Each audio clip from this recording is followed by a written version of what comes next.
All this means that the demand for new replacement engines to repower existing boats is a growing industry, and we recently saw an example of this with an engine which, for a marine diesel, is quite startling in its versatility and suitability for a wide range of applications. The STEYR range of marine and automotive diesels is made in Austria, and the horsepower range covers from 50 to 300 horsepower. The two engines we're looking at are in the mid-range at around about 225 to 250 horsepower, and they're typical of most repower applications in boats up to say 10 metres in single engine configuration or 15 metres in twins. The two types of boats we're looking at are far apart in their size and usage too. One is a Riviera 27, around 18 years old, and the other is a modern ski and wake boat, normally powered by a 350 Chev V8 petrol engine.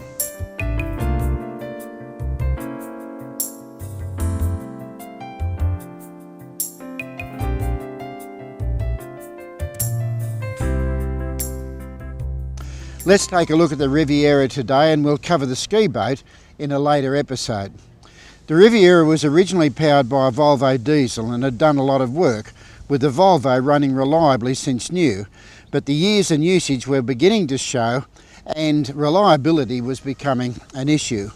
The STEYR is a 6-cylinder lightweight turbocharged marine diesel of 3.2 litre capacity, delivering 250 horsepower at 4,500 revs. As you can see, it's superbly engineered and built to the highest standards. It weighs 322 kilos as installed and is considerably more compact than the engine it replaced, giving better access right around in the rather cramped engine bay.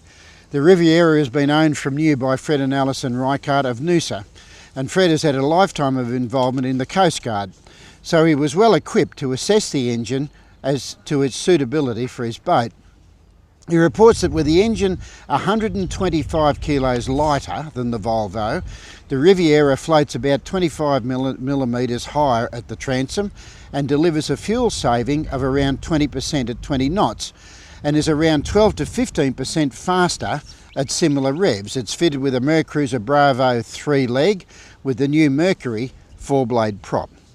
I was very impressed with this combination, particularly the noise level, which is not only much quieter, but it's much smoother. The engine sounds and feels quiet and free, with noise in the mid-range with no annoying high or low frequencies. All in all, a very successful repowering exercise. Engine data. At sea trial we plug into the engine to see the RPM, oil pressure,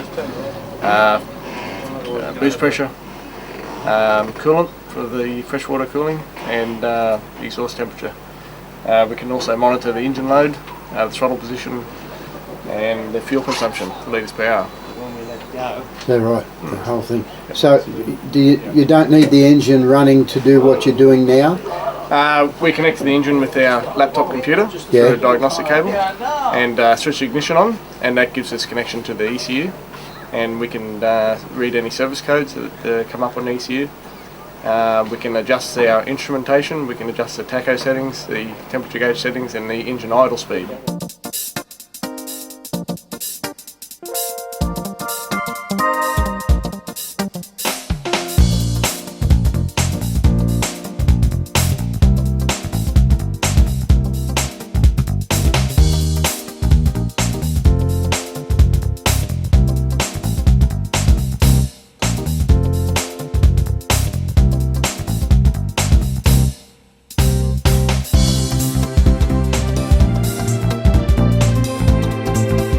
We'll be back right after this break.